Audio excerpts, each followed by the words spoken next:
All right.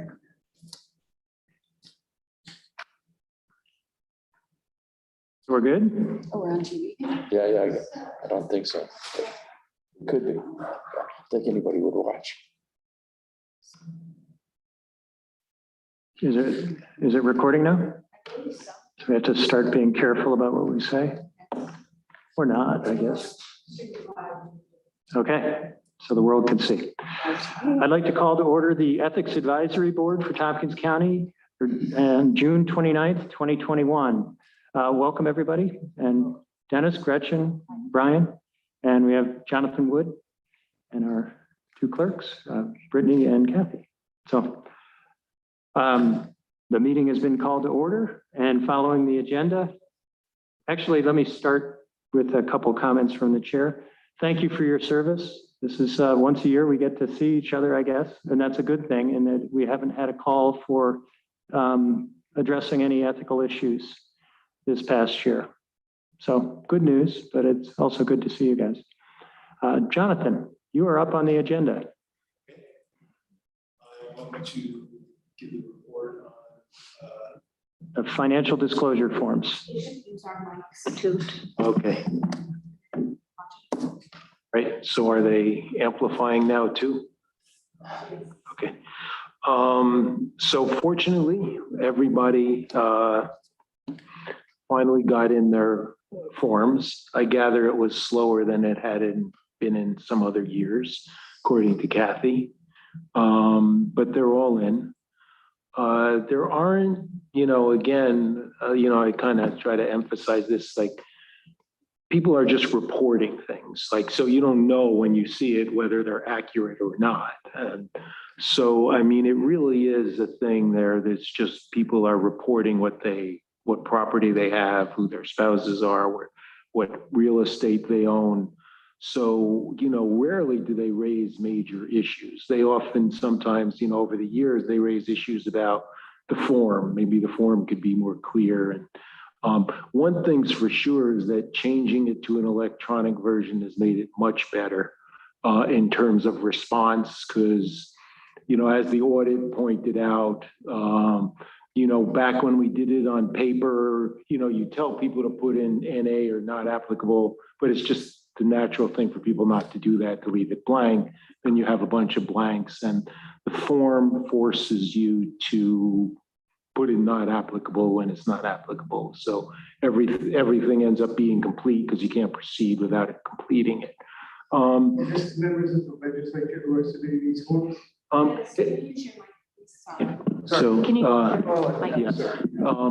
the question was, is it the members of the legislature? It is all members of the legislature, and then there's a list of employees who we call, what do we call them, Kathy? Key employees. The key employees. And that this year is about 80 people. 70 and 80. So some of whom are people in key positions, which are all our department heads and deputies. And then there's also a few, like, for example, under state law, people who work in the assessment department are required to do them. So all in all, it adds up to about 80 people. And each year we do a list and check the list and make sure we have all the. Now, over the past years, every once in a while, not in the past few years, but the press would come and check them, but they'd only check the people on the legislature. They wouldn't really care about the other people. So with that said, it revealed, no real problems, that nothing jumped out. The one thing I think we may want to clarify, and we've clarified this part over the years, is where we asked for people to put down assets that they own, like investments. And we made clear that you don't have to include mutual funds, yet a lot of people do, because I think a lot of people don't really know what mutual funds are. And then some people, we had a couple of people just put down stocks, and I contacted them and say, but if you just put down stocks, you should specify what stocks. So we should probably add that. But I think there's confusion as to just what that means, and maybe we could be a little clearer. But everybody responded. There were no issues where anybody, where you look at it and say, oh, there's a conflict there. And fortunately, you know, we avoided the problem now of people leaving things blank. So, you know, all in all, it's good to see that, you know, that everybody has the form in and they're all complete. Which is really, you know, if you think about it, when we go back to like what, when the controller, you know, reviewed forms for a whole bunch of municipalities, that's mainly what they're concerned about, that they were all there and all complete. Not so much what they said, but that they're there and people fill them out. So, you know, in that case, I think we were totally successful. We have 100% and they're all filled out. And in substance, you didn't see anything that indicated there were issues?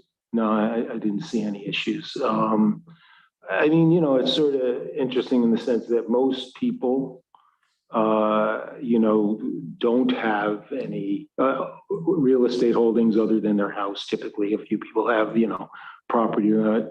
And most people, to the extent they have funds or in mutual funds. And then, of course, it asks if you have any contracts which may interfere or create a conflict of interest. And nobody said yes. Everybody said no. So you reviewed all of them? Yes. You personally found? Yeah, I had a few questions also about. Yeah, if you could use the mic. Yeah, I hope I'm using it. Yep, there it is. Yeah, so anyway, you know, I know that was one of the criticisms in the auditor's, the comptroller's report, that we hadn't captured all of the folks, and I think it was due to a couple of them joining after the list was generated. So do we have any of those people this time around that are not included because the list was generated before they started working here? We added a couple people. I think there was a deputy mental health commissioner that was added after the list went out. And that individual did file their disclosure form. That may have been the only one, actually. Yeah. Yeah, but we were conscious of it now. Yeah. You know, in the past, there had just been a few occasions where, you know, somebody was hired or left after the time. So, you know, I'm wondering, you know, I'm not seeing a problem here, but I'm wondering if it's a clerical problem, especially if we're doing this electronically, whether we can keep a list, a digital list, and a few categories. And because, you know, as board members, we weren't really aware that not everyone had filed last time. So the criticism came as a little bit of a surprise to us.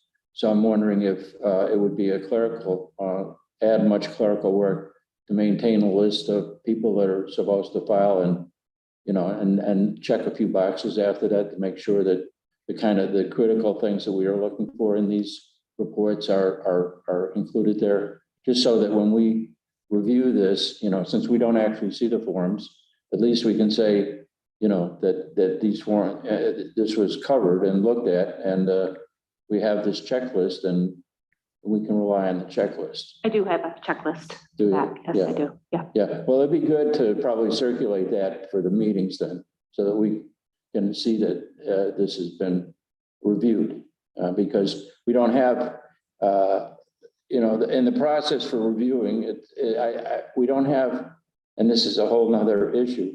You know, this is the only county advisory committee I've been part of that doesn't have bylaws and doesn't have any procedures. And I know that people always were making sure that I was following. I've been the chair of a number of committees, advisory committees, and lastly, the EMC. But, you know, that we not only had bylaws, but we had guidance documents for a number of things that we did. And so I am not exactly sure what the procedures are, how this is, you know, I think if we were more explicit about that, it'd be more transparent. It'd be not that the statute requires that, but it would just be good housekeeping, good best practices to be able to say what the process is that we follow to review these. Yeah. Just for your information, the legislature passes a resolution every year establishing who the key employees are. Yeah. So we have that list and it's public, but adding a check back of who is submitted would be good for us to be able to review at this annual meeting. And you make a really good point about the bylaws. Jonathan, I'd love to get your view that in the event we did have an ethical issue we had to examine, it would be really good for us to have an established procedure in advance for us to follow. Is there a reason we don't have bylaws? Not necessarily. I mean, I think it hasn't met as often as other committees, and when we have had those issues, they come up kind of suddenly and out of nowhere. And but yeah, I mean, there's certainly could consider bylaws, but I think it's just that it hasn't met that frequently. Yeah, maybe that's an undertaking.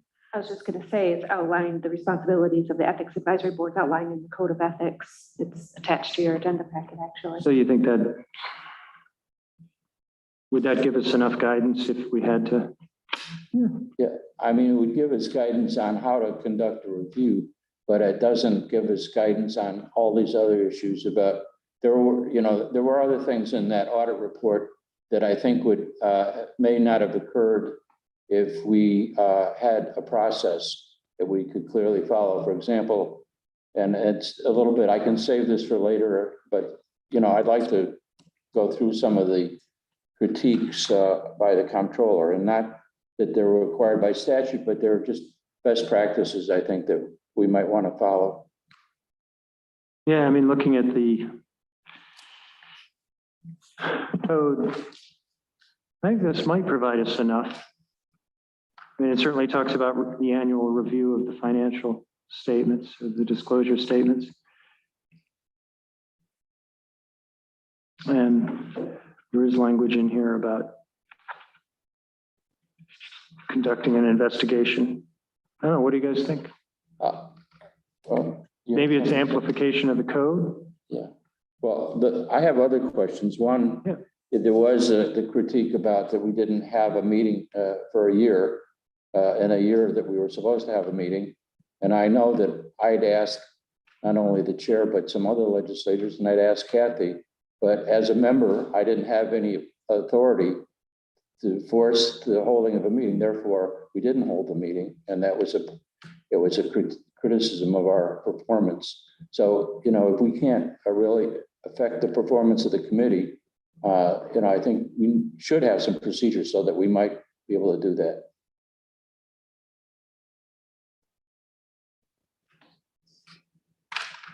Who writes bylaws? Well, each committee is actually different. I mean, some committees have actually established like a bylaw for some committee, and most committees at this point have bylaws that have existed for a long time, and what often they're doing is amending the bylaws, or reviewing the bylaws, because we don't have that many newly established committees. But typically, the committee does, and oftentimes they establish someone on their staff to do it, or a subcommittee of the committee. And it's oftentimes reviewing the bylaws that they have, other than starting from scratch. I think that 3 or 4 years ago, the legislature had asked the clerks to review the advisory committee's bylaws and see if they were up to date.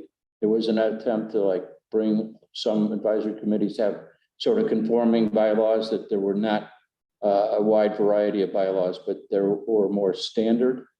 I attempted to review the MC bylaws for years and did send them for review by the legislature. But as far as I know, until I resigned, it hadn't been done. So I don't know. Kathy may know a lot more about this review that the legislature had asked for.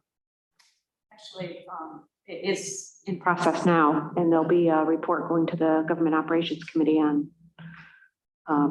Thursday. So we've pulled together some information and met with the chair and vice chair of that committee. So hopefully see some progress in the next year or so with that. Yeah, I'm not proposing, huge, very complicated bylaws. I mean, we have met more than once a year. I mean, there was a few years where we met maybe 3 or 4 times. That was when we were revising in response to the previous auditor's audit report. And, so I don't think they have to be elaborate, but the kinds of things that we might have a problem with, we should have a process to address those. Like, for example, making sure that the meeting is held within a year, that it's never been quite clear to me how that happens. No one polls us whether we want to have a meeting that year or not. Yeah, I don't know what occurred. I mean, it was before my time as chair or on the board. But the code says hold the meeting. Right. What more we could, I mean, I guess we could say, and we mean it, but I don't know that that makes it any better. To some extent, we are reliant on the legislature paying attention to this and appointing a chair that will schedule a meeting. And I think it's up to the chair of the legislature to make sure that happens. So if a member of the board says, hey, what about our meeting? I think that's where they need to go, is to the chair of the legislature and say, there's supposed to be a meeting before June or by June. What's going on? But I don't know that writing it in a different way is going to make it more effective. Well, yeah, that's where a checklist comes in, what our responsibilities are. And that would just be one other thing.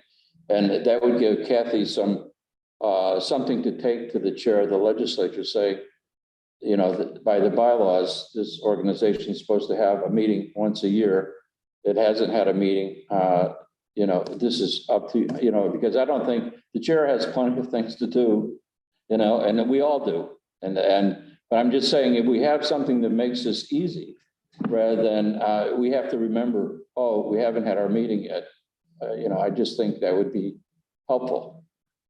Yeah, well, certainly that's part of why we have the legislative clerks, because they're smarter than us and they remember.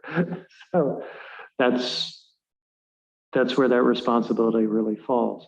But if there's specific things you think we could add to the code, the more we have this conversation, I'm thinking we don't need bylaws. We just need to make sure that if there's additional things that we could put in the code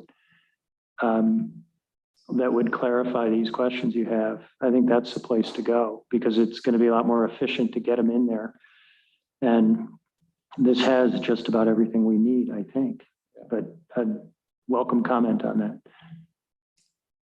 I agree. Without knowing what your list of things are that you looked over, just going off memory, I think that the code of ethics is fairly comprehensive, and that if we could add clarity to it based on what you have on your list. But like a process for this would be good, right? You're bringing up new business, but it's Right. actually old business and we didn't have an opportunity to review it. Right. But yeah, I don't think it would require a whole nother set of documents. We could just maybe add it to the code, unless it gets burdensome and we can Yeah. revisit. Well, someone would have to be empowered to raise the issue of the fact that we need to have a meeting. Because I raised it to all the people that I knew I could raise it to. It still didn't bring us a meeting in that period. So, so I didn't have any authority to make it happen. And so we're responsible for the fact, as a collective whole, we're responsible for the fact that we did not meet. But I was aware that we were not meeting. So I just don't know how to make sure that happens. Well, certainly Kathy and I have a conversation every spring saying we have to have a meeting. And when we talk about whether the financial disclosure forms are coming in as they should, and that has gotten a lot easier with the electronic version. But once those are in, we schedule a meeting. I can't speak to why that didn't happen in those years, and it didn't, but what's that, just 1 year? Yeah. So I think the responsibility is mine as the chair, that I would take the blame if I just said, we're not gonna have a meeting. That's my fault. It wouldn't be yours. Your job is to attend or tell us when you can attend and then attend. But it's my responsibility in the role of chair to schedule it. So So is there then, and I don't know if this gets at what you're getting at, if we were supposed to have a meeting this month and you weren't scheduling it, and I said, we need to schedule a meeting, and you said, I'm not doing it. Then And you I go to the just- chair and say, the chair of the Ethics Advisory Board is not doing his job. Okay, Yeah, that would, does that, and so do we need to write that into the ethics Yeah, code and then, well, it's a You know what? sensitive issue. I mean, no one wants to go and to Not really. I a mean, member of the yeah. legislature say, oh, this other member's not doing their job.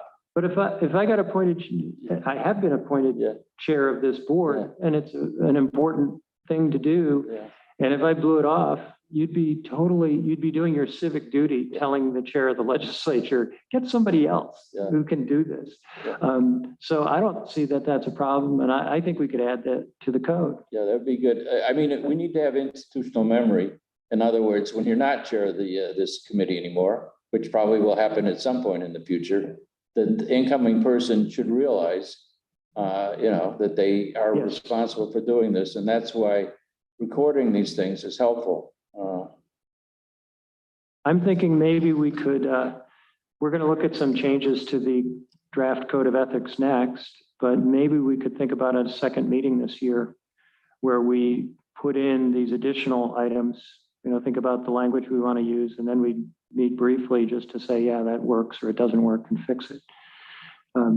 Maybe, I don't know, sometime this fall, November, would give us plenty of time to, or even before, if it's straightforward. So, but what we'd like to do is to provide some direction in the event the chair does not call a meeting. Yeah, okay. I mean, this is a sort of a extreme example, but it has happened.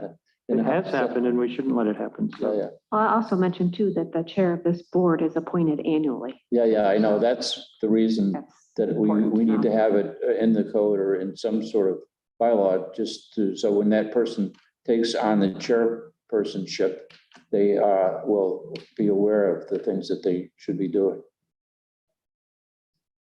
So I have another thing that's related also to the annual filing. There was a recommendation in the audit to compile a list of contractors that the county does business with, and that we should check that list against the list, any mention within the financial reports of someone that's associated with that business. And that's the kind of thing I would put on a checklist. Is this, is this person affiliated with any contractor that does business with the county? And I'm sure probably if there's 80 reports, it'd probably be 80 people saying no, but that was another recommendation from the comptroller's office. there's a list of vendors to the county in the budget book, right? So that if, in effect, there is a list we could check against. But that list doesn't tell you everything you need to know, because you need to know what a key employee who's saying no might have some interest in one of those contracts, but I don't know how we determine that. Well, I know it was a concern when we rewrote the ethics code years ago about conflict of interest, and it seems to be another main concern for the Office of the State Controller, the conflict of interest provisions. And I'm not suggesting that there is a problem here, but this is another thing that we can guard against by looking for it. Yeah, certainly we're checking, but we're just checking in a confirming way where we're asking people, do you have any contracts with the county or any involvement with any contracts? And as long as they say no, we're taking that at face value. Maybe we should be doing more. But I guess I'd like us to think about what would be more. What should we do? Well, you say you have the list of vendors, all you would have to do is say, check this list of vendors and report whether you have any relationship to these vendors. So add a question to the financial disclosure. Right, or just informing people before they answered it, just check this link for vendors with the county And it would, first of all, most of them probably have no links. Maybe a couple of people might have some distant links. They wouldn't even know which vendors are on the list probably. They might take the time to go and look at the list. Kathy, how feasible would that be?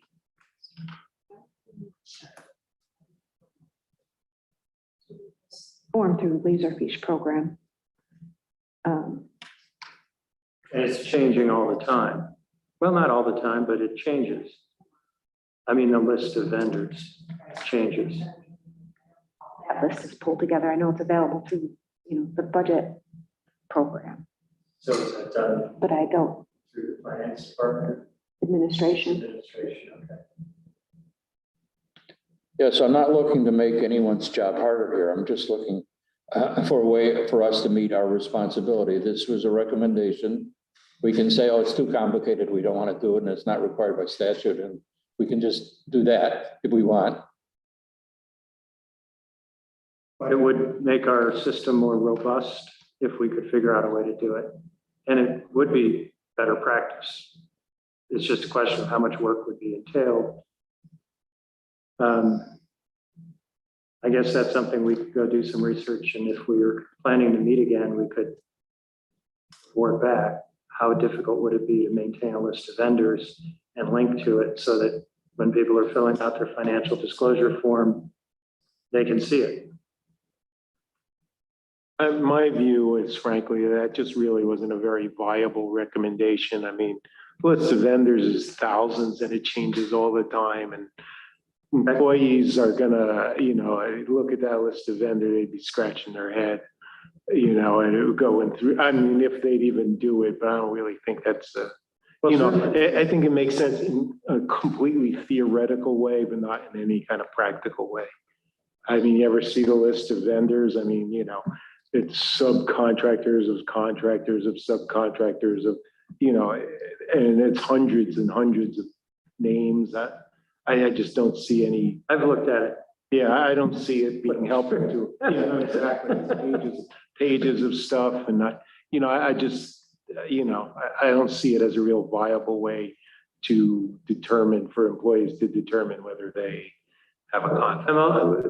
When you're saying that, I'm also thinking that from the standpoint of an intentional wrongdoer who's going to mislead us about their involvement with the contract, the list doesn't change anything. It would just be for somebody who inadvertently said, oh, yeah, this is a vendor and I have some relationship with them, but it would almost be random. Kind of random to pick up on it. It really would.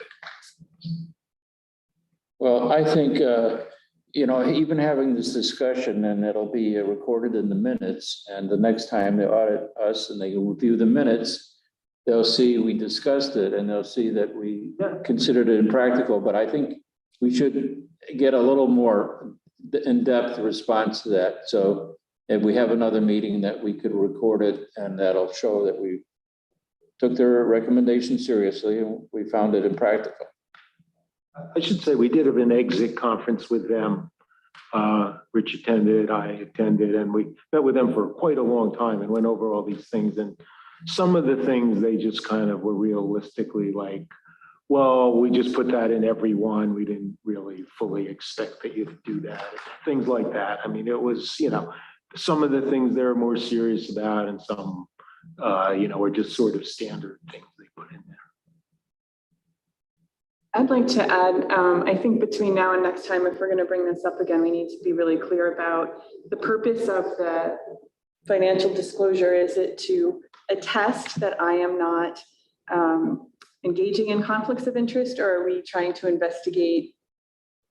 Is it investigative?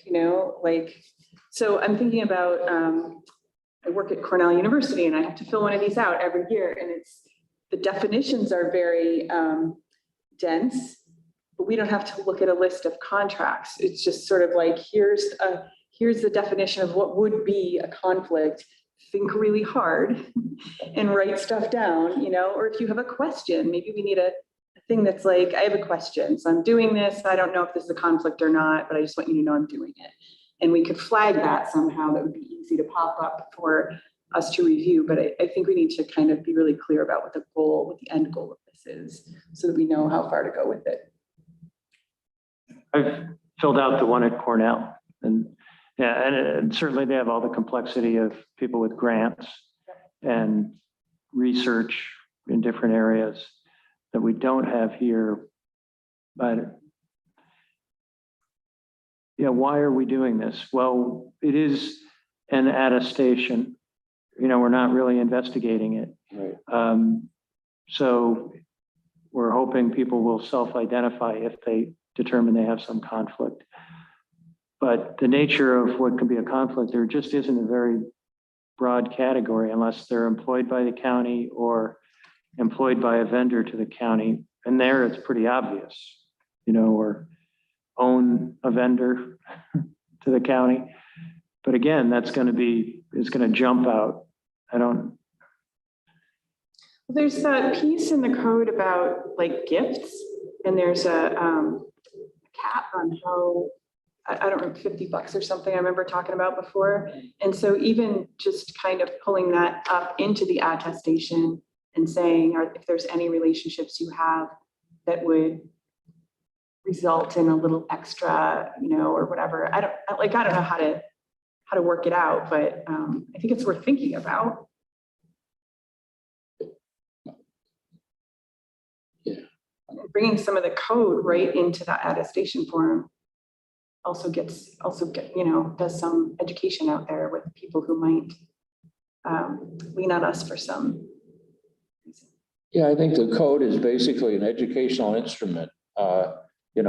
It's not going to be something that is going to be an investigative tool. It's just to alert people to the things that they might do that would be a problem for their current position. And we're trying to just make people perform better.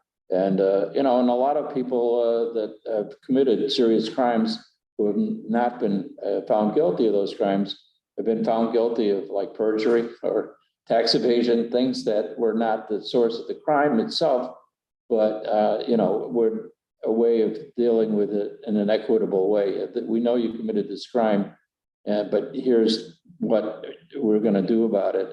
I just think it's the whole point is not to prosecute people here, just to alert them to the kinds of problems that they should be thinking about when they fill this out.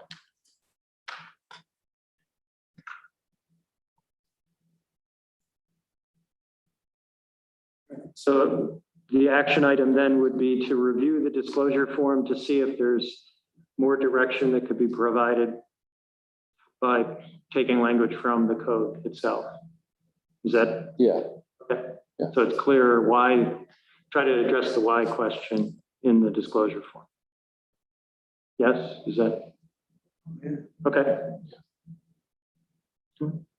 So yeah, I'm satisfied with that. I think I'm taking the recommendations at face value and ascertaining whether they make sense or not. I didn't have the conversation with the auditors, and we got Jonathan's report on the meeting of things that we addressed in their report. Didn't cover all the things that they had a list, maybe 11, 12 items, and I think we thought there were 3 of them that we needed to address. But so I haven't, I don't know if we reviewed that list before this meeting.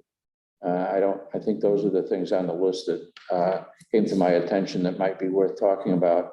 But maybe before we have another meeting, if we have another meeting, we might want to just review that list and see if there's anything else that we need to respond to, and how much sense it makes to respond to it. I mean, obviously, we haven't had a need to employ our services since I've been on the board 12 years. So Kathy has a longer memory about this than I do. But, so it's working. Whatever it is, it's working. We have basically honest people who we're working with. And, and this has been helpful to keep people honest. And so I'm not worried about, that there's going to be some major problem in the future.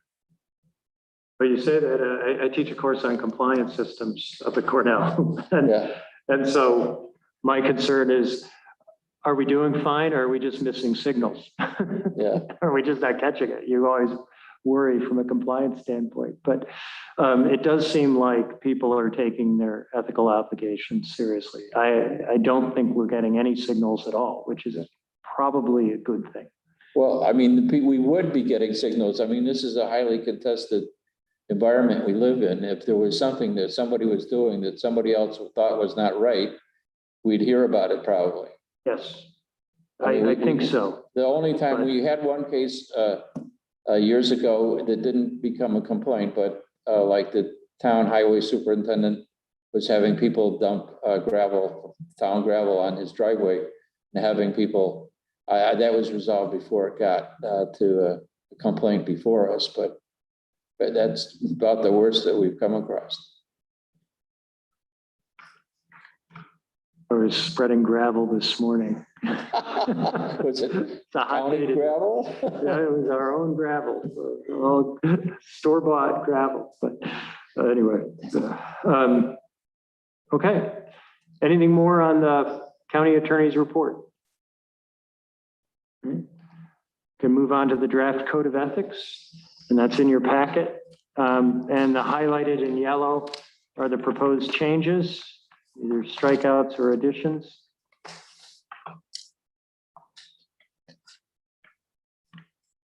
Sorry, did we get hard copies of that? It was, Couple copies if you'd like. it was in the agenda we got. It was. I read it on my computer, but I didn't print it out. Oh, yeah, no. We'll print one out for you. Okay, Gretchen, do you need one? I'm all set, thank you. I'm not sure. I didn't. Brian, do you need one? No, I have one, but I didn't distinguish between what was, it wasn't done in track changes, so I wasn't sure what was being added and what was being subtracted, I think. Oh, the strikeouts, okay, there's strikeouts and the rest are just added. Okay, I'm good, that's right. So, and you did this, Rich? Jonathan? No, this was done and the Ethics Advisory Board reviewed these changes a year ago. Yeah, Agreed to them. okay, We were waiting for the state audit report to come out. That's before we right. Brought this okay, forward. yeah, see, So it's just kind of- what a difference a year makes, I do feel like we're just sort of picking up the pieces, starting on all sorts of things all over again. Yeah, It's, that's what happens when you meet once a year, is that you forget, there's a lot of other things that intercede in that year that might get in the way of remembering like a something. pandemic. Yeah, Yes, we're now going to have our first in-person meeting July 7th or 6th. Yeah. And we haven't met in almost, what, a year and 4 months, 5 months? Yeah. yeah. So these are changes we already discussed, Yes. and we're today doing what? Reviewing it one more time. And then adopting it.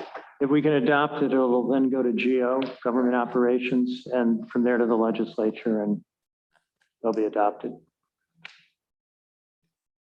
I don't know if everybody had a chance to look at these ahead of time. Yeah. But I didn't see anything in here that was really controversial. Give you a moment, and if anybody has any questions or comments, happy to talk them through.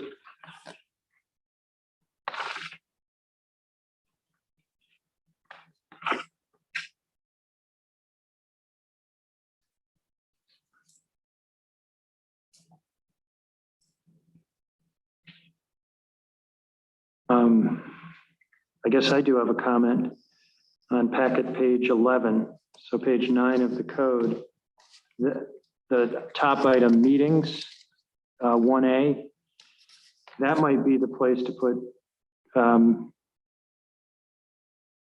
members should alert the chair of the legislature if the Ethics Advisory Board chair fails to. Where are you on the? Packet page 11. So if you look in the bottom Yeah, right I corner. see that. Within the month of meetings. Yeah, I see that. On the back of it, Yeah, meetings 1A. There's packet page 11. Right? Page 10, then 11, Yeah. then So it's 9 of the code. 9 of the code. how do you tell what page it is of the code? This is the meeting minute. Right, Code meeting. page is the middle, Yeah, the center bottom. Oh, okay. It's page 9 on his. yeah, that's right, but it's packet page 11. 9 of the. On the corner. It's confusing. It's the meeting once a year. You got it. Yeah. There at the top. That's So it. that's where I think we could add a sentence that says, advisory committee members should contact the chair of the Tompkins County Legislature in the event the advisory committee chair, ethics advisory chair fails to call a meeting. I think we add that sentence. Yeah, that certainly is fine. And I think we could have add that now. Yeah, that would be fine. That would be good to add. So, So we don't need to worry about. yeah, and I don't imagine that we'll encounter this again, but we have encountered it once. And so we might as well cover the code is, it's a nitpicky kind of thing. And that's just another one of those things, Yep. Well, it would help if in the future a chair doesn't do what they're supposed to do. Yeah. Is that acceptable, John? Yeah. Okay. Any other comments, questions on any of the changes?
I'm good. Gretchen, you're okay? I'm all set, yep. Dennis? Yep, fine. Okay. Well, if I could get a motion to adopt with the change to the section on meetings. Motion to adopt. I'll second. Okay. Any questions or comments, discussion of the motion? Ready to vote? Dennis? Yes. Gretchen? Yes. Brian? Yes. And the chair votes yes. So that is unanimous. Clarify that was for the full code. Yes. All the proposed changes. Yeah. Yes. Before we go to minutes approval, could I ask one more question about Sure. the audit report? So in there, they recommend ethics board training. So what was our response to that? Jonathan? I'm trying to remember because we did write a response. I think we agreed with that.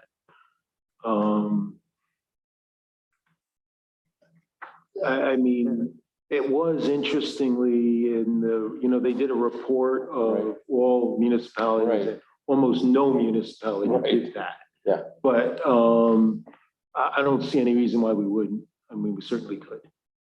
I'm just wondering what that would consist of. I mean, Yeah, well, that was part of the issue, exactly what would that be? Yeah, my dim recollection was we were asking the state, yes, what do you recommend? And they were like, oh. Yeah. So, I mean, we didn't disagree with it. We thought it was a good idea. We weren't sure what exactly it would consist of. But interestingly, I don't think any Board of Ethics in the state had Board of Ethics training. So it did lead to, they did we weren't the only ones audited. They audited, I think, 20 or 30 municipalities and compared them. And I think that was one of the things which no municipality did. So it's not like we were in any way out of the ordinary of that. And it did raise the question we discussed with them, well, just what would that consist of? So haven't we done sexual harassment training? Yeah, that's This was separate. beyond, this was like special training in ethics. And then it would be, okay, well, who would do that? Well, so we talked about that a little. We haven't resolved it. Who would do that? What would it involve? But we weren't against it. It's just, you know, it was, there's no legal requirement for it. It was just something they came up with. They put it in all the reviews of all the municipalities. None of them did that. I think pretty much all had probably the same reaction, like, well, that's generally a good idea, but, you know, who would do it? What would it consist of? And we should look into that and think about it. But it was like, you know, it was one of those sort of out of the blue kind of things, which, you know, which of course wasn't any kind of requirement and nobody did it. And it's just something they thought of. And it's not a bad idea, but it, you know, raises as many questions. So here's a proposal that, you know, for the record, and taking the recommendations of the comptroller seriously, that we write a follow-up letter, a brief 3 or 4 sentences saying, we recently had an ethics advisory board meeting. We discussed this recommendation. We were looking for your advice on how best to do this training. Could you provide us some information? Something like that. We certainly could do that. I'm thinking if we're going to try to have a meeting to look at the disclosure form, we addressed the one issue of if the chair fails to call a meeting, but bringing some language from the code into the disclosure form, I think it would make sense for us to go away. I would work with Jonathan and Kathy to try to do that, but then have a review by the whole board. We also could try to check with New York State, but also try to say, okay, here's what we would do as training and bring that back for review by the board. So I'm thinking, you know, if we do something November timescale, that gives us enough time to really put something together and think about it. I mean, this is something like I think we should discuss. I mean, the plain truth is the people who do the audit, and I know them, I've known them a long time. They're not any experts on ethics. They work for the controller. They'll do like purchasing of gasoline one week, ethics the next week. So, you know, asking them on what the training could consist of, they have a list and they say training, no training. They have no expertise on that. I mean, we as a group have more expertise on that than them. So I don't think asking them would, I mean, it has an idea which has merit, but they have no particular expertise in it. But I think it reflects that we are taking their recommendations seriously, and they can hire a consultant that could give them advice on this. And that's what the state does. I deal a lot with the state, you know, and they hire consultants for everything, you know, really. I mean, Maybe they could hire us. yeah, no, what I'm just saying is that whenever there's something that they have no expertise and some of those fields like NYSERDA, they hire just experts all day long, you know. I mean, that's where a lot of our state money goes. But you know, if they were serious about that recommendation, they should follow up and do that. I think you're right, Brian, that this is a good thing for us to think about. And I will undertake to get this something put together, and then we can kick it around at another meeting. That's a good idea. Good. Yeah. Okay. Anything else? We ready for minutes? We have minutes from August 31st, 2020. God, that was a long time ago. Yeah. Could I get a motion on the minutes?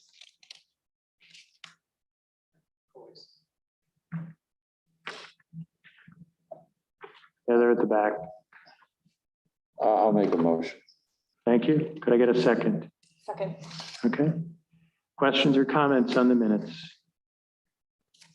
There's a statement at the bottom of page 2 under minutes approval that Mrs. Covert will check to see if the flow chart that was requested by the committee was shared. I'm just noting that that's there, and I don't know, were we supposed to get an answer? Did we already get an answer? Okay. I don't think I requested it. I just see it looks like somebody was going to check on something. So, okay. Okay. Ready to vote? Brian, Yes. Gretchen? Yes. Janet? Okay, and the chair votes yes. All right, scheduled next meeting if needed, and it looks like I had proposed sometime in the November timeframe. But it could be before or after that, depending on if we get our work done. Is Whatever that- turns out to work, What's that? whatever turns out to work. Yeah, Yeah, I mean, okay, we're not overworked on this board. which is a good thing. Yeah, I mean, I've been on boards that I was overworked. I should have sat in on the peak meeting yesterday. You know, we didn't work hard enough, actually. So anyway. All right. Does November sound like ballpark enough time or too much time? I think so. As a form, second out of 2. You want to make sure there's enough time that the legislature. In 2021? Well, it could be approved anytime after November, right? If we met and said, yeah, this looks okay. Okay, so November would give us enough time, I think. Okay, all right. Yeah, wait, before we go beyond are we done with approving minutes? Yes, Okay, so you were talking about the vacancy and what your plans are for that. So Dooley's position is vacant, right? and Yeah, I've talked to her, so, we had somebody who seemed interested, but then they didn't put an application in. yeah. So, So does it go in the list of general advertisements that the county does for open positions on A advisory? request would have to be made to maybe our public information office. Yeah, yeah, usually they're, Maybe, but okay, no, yeah, well, I'm just saying, they often, do collective releases of various committees. I don't know, the committees haven't been meeting in person a lot, and so maybe they haven't been doing that on a regular basis, but it used to be, maybe quarterly, they put a release in the media that various committees were looking for people. And that's one way to get the word out. We do have a vacancy list posted on the county website for what seats might be vacant on which advisory boards. Okay, good, yeah.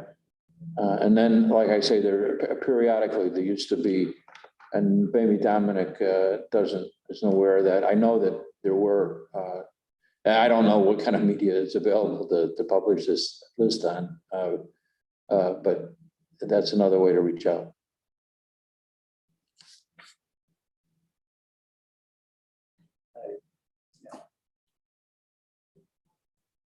I know we were having some conversation at government operations about the number of advisory boards Right. and the variety of areas and whether there's overlap. And also trying to maybe do something to standardize bylaws, Right. That's what because I it's said. really hard to keep them all up to date and to track everything. And that's the other question we should ask, if we should have bylaws. If this board should have bylaws to be in compliance with the legislature's edicts on this. I think every advisory board was supposed to have bylaws. No, okay. All the ones I've been on, I had to have bylaws, even groups that are as small as this had to have bylaws. I think the main thing is having the substantive language that you need. Yeah. Okay. All right. Any other business to come before the Ethics Advisory Board?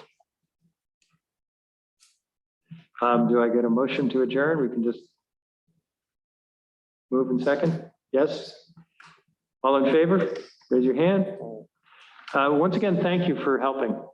Really appreciate it. I'm thinking of my impoverished. In that I think I've never been a member of anything that had bylaws.